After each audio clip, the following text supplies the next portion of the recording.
இந்த பழனிசாமி அடிக்கிற இந்த கூத்தெல்லாம் ரொம்ப பெரிய ராஜதந்திரம்னு சொல்லிட்டு இருந்தாங்க அன்னைக்கு. இதை மாதிரி துரோகத்தையும் இதை மாதிரி நம்ம ஊர்ல சொல்லுவோமே இதை மாதிரி திருட்டுத்தனத்தையும் 420 வேலையெல்லாம் ஏமாற்றுவதெல்லாம்.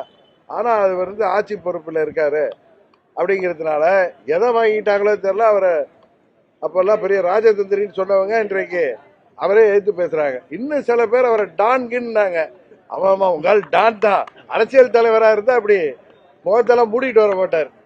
நல்ல வேலை முகமூடி கொள்ளையர் மாதிரி வெள்ளைய அதான் அது நல்ல வேலை போலீஸ் பிடிச்சி உள்ளார போட்டிருப்பான். இதுதான் பழனிசாமியின் நடத்தை, இதுதான் அவருடைய குணாதிசயம், இதுதான். தமிழ்நாட்டு மக்கள் இனி அவரிடம் ஏமாற மாட்டார்கள். அங்கு உள்ள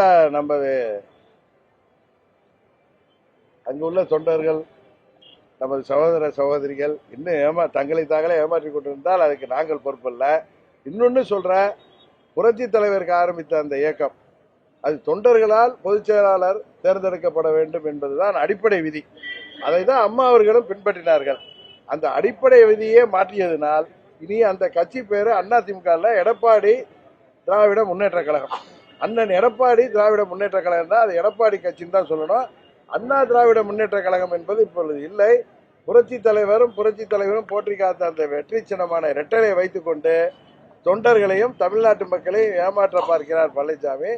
இந்த தேர்தலில் என்னதான் பணபலம் இருந்தாலும் எத்தனை கட்சிகள் கூட்டணி வந்தாலும் உறுதியாக பழனிசாமி தோல்வியை சந்திக்க போவது உறுதி.